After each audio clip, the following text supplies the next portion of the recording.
predispozojnë për smundjen e zemrës. Dhe këtu del edhe problemi i ChatGPT-s që ju përmendën në fillim kur erdhët, sepse inteligjenca artificiale sot ka filluar të marrë një përhapje të madhe, por ka çdo e mirë ka dhe një të keqe me vete. Sepse tashti çdo njeri që ka një celular në dorë bën një pyetje për shëndetin dhe merr me ChatGPT-n përgjigjen. Por nuk është ashtu, sepse çdo organizëm ka specifikën e vet. Nuk ti mundet të orientohesh shumë duke i dhënë parametrat.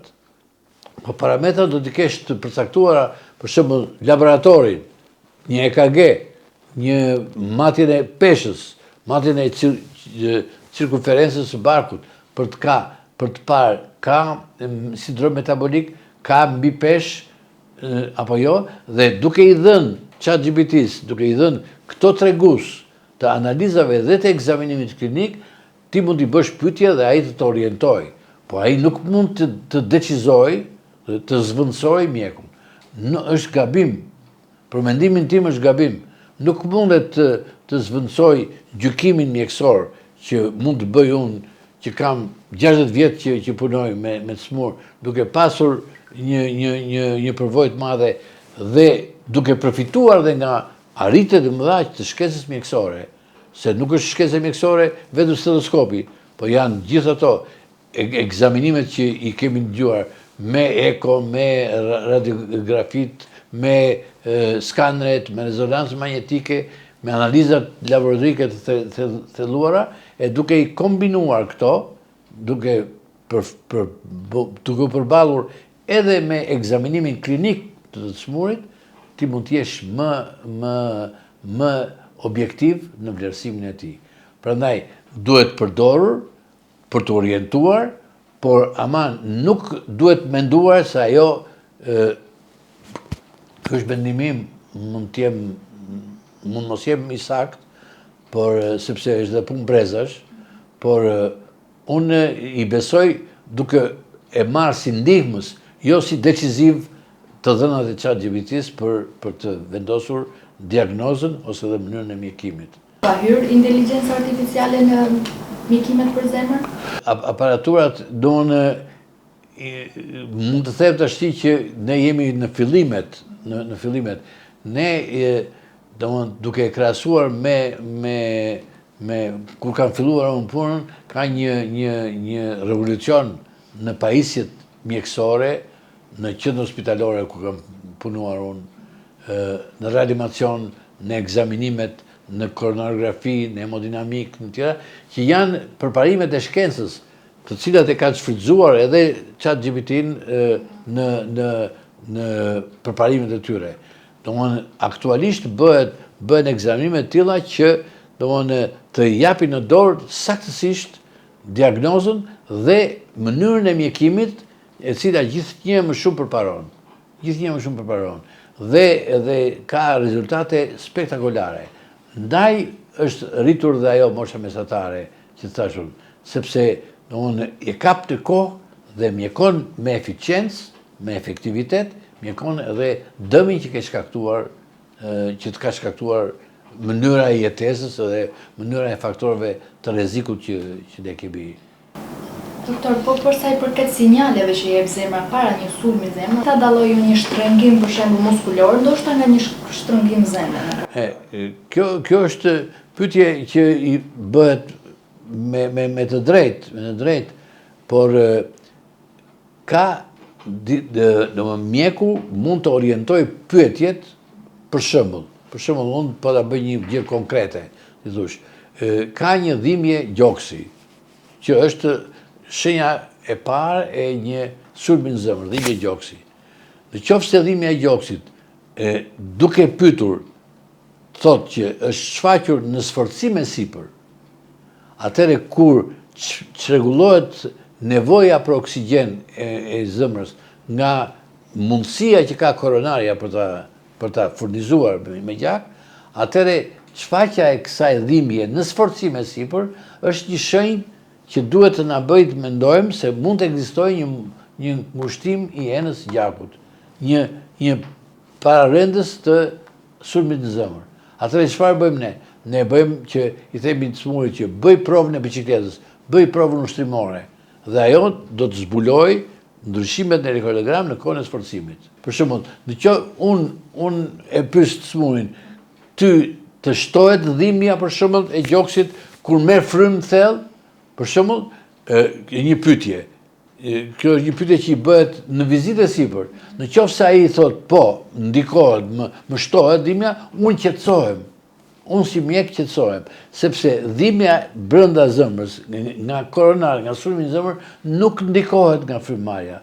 Kurse dhimbja nga muskuli i gjoksit, apo dhimbja nga pleura, nga cipat e muskujve apo e perikardit, ato ndikohen nga frymëmarrja, nga lëvizja, nga fërkimi i fletëve, dhe ajo është dhimbje, po është dhimbje me një kuptishmëri ose signifikancë jo të rrezikshme. Nuk bëhem merak për të.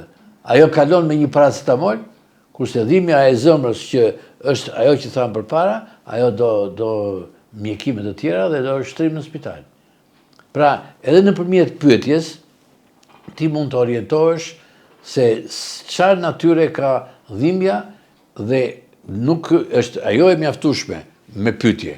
Pastaj, kur ke dyshime, e fut në ekzaminime, e fut në provën e biçikletës, bën ekografin, bën koronarografin, bën shumë ekzaminime të tjera. Për shembull, dhimbje barku. Dhimbjet e barkut nuk janë dhimbje vetëm që vijnë nga trazirat e stomakut, por mund të jenë edhe dhimbje që vijnë nga zemra, kurse pjesa e zemrës, pjesa që rri mbi diafragëm, është pjesa e poshtme e zemrës, ajo mundet të ketë dëmtim të koronares së djathtë, e cila përhapet me dhimbje në pjesën e barkut. Dhe duket sikur ke drama abdominale dhe shkon në kirurgji, në të vërtetë mund të jetë smundje zemre, e cila ajo që mund të jetë shkaku i kësaj dhimbje. Pra, është në dorë të mjekut dhe kualitetit të tij, edhe përvojës të tij që të orientojë drejt vlerësimit të shqetësimit dhe drejt mundësive që ka për zbulimin. Nëse ke aritmi, për shembull, sot nuk është vetëm elektrokardiograma, se elektrokardiograma zbulon aritmin për 1-2 minuta sa bëhet ajo. Po nëse ne kemi dyshime se ka aritmi, rajet e çrregulla të zemrës, atëherë ne i themi të bëj Holterin, regjistrimin 24 orësh të rajeve të zemrës, ose edhe më shumë, 48 orë. Vendosen pllakat elektrod dhe një si celular i vogël e mban dhe bën aktivitetin normal. Ai pastaj regjistrohet gjithë aktiviteti i rajeve të zemrës dhe shikohet në kompjuter të nesërmen ka aritmi apo s'ka aritmi. Dhe nëse ka, çfarë lloji është. Kështu që kam disa metoda ekzaminimi suplementare për të vendosur diagnozën dhe për të bërë vlerësimin e drejtë të saktë të shqetësimit që ka pacienti. Nga eksperienca juaj, doktor, kujdesen shqiptarët për zemrën e tyre? Kanë filluar gjithnjë më shumë që po. Kanë filluar gjithnjë më shumë. Se duke dëgjuar, duke nëpërmjet mediave, se janë hapur pjesë, domosht ka bërë një si për mirë dhe për keq kjo shpërndarja e informacionit. Se nganjëherë kur shpërndahet një informacion i gabuar, krijon panik edhe nuk është i besueshëm. Por ama duke dëgjuar që kështu psoj, futbollisti që tjetri, ai bëri arrest kardiak dhe e shpëtuan shokët në mes të fushës. Erikseni që i ndodhi vdekja në fushë, po i bën goditje elektrike dhe e shpëtuan. Dhe ai rifilloi prapë futbollin. Por sot janë përparuar në përvojët të përparuara që ndihma e parë i vjen me shkarkus elektrik me defibrilator, edhe në rrugë sipër, në stacionet e autobusit ka defibrilator apo në për trena. Është bërë një organizim shumë i mirë i urgjencës, për shumë spitalore, jashtë spitalore në ambulanca, dhe ambulancat ka filluar gjithnjë më shumë të jenë të pajisura, jo vetëm me mjek specialist të urgjencës, por vend brenda një kohë shkurtër dhe kanë me vete edhe aparaturën ndihmëse, përveç injeksioneve, monitorve, ka dhe defibrilator. Dhe kështu që ndihma fillon jo kur vete në spital, po fillon që kur vete mjeku tek pacienti në ambientin e shtëpisë. Ka filluar të jetë e përmirësuar mjaft. Çdo fëmijë, ose jo vetëm çdo fëmijë, po edhe i rritur që merret me aktivitet sportiv, duhet të bëjë një check-up, si thosh, një ekzaminim paraprak, në mënyrë që të vlerësohen parametrat e tij jetik, tensioni, zhurmat në zemër, analizat e gjakut, në mënyrë që ai të jetë i pastër, si thosh, nga smundje. Ka smundje që janë smundet lindura që nuk kanë shenja klinike, por ato po ti ekzaminosh, i zbulon. I zbulon dhe nuk e lejon, siç ndodh edhe kur shkon në përpara në shpërblim ushtarak, do bëjnë kontrollin.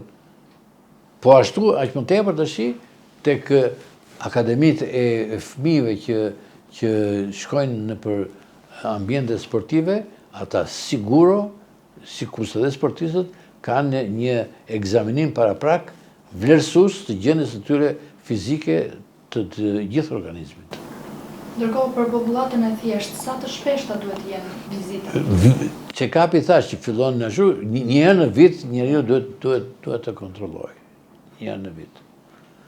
Dhe natyrisht kur ka një shqetësim, prandaj janë të vlefshme bisedat edhe televizive dhe këto që po bëjmë të tash, sepse si thosh sensibilizojnë njerëzit që mund të kenë një pyetje edhe ku të drejtohen, si të drejtohen në raport me shëndetin e tyre.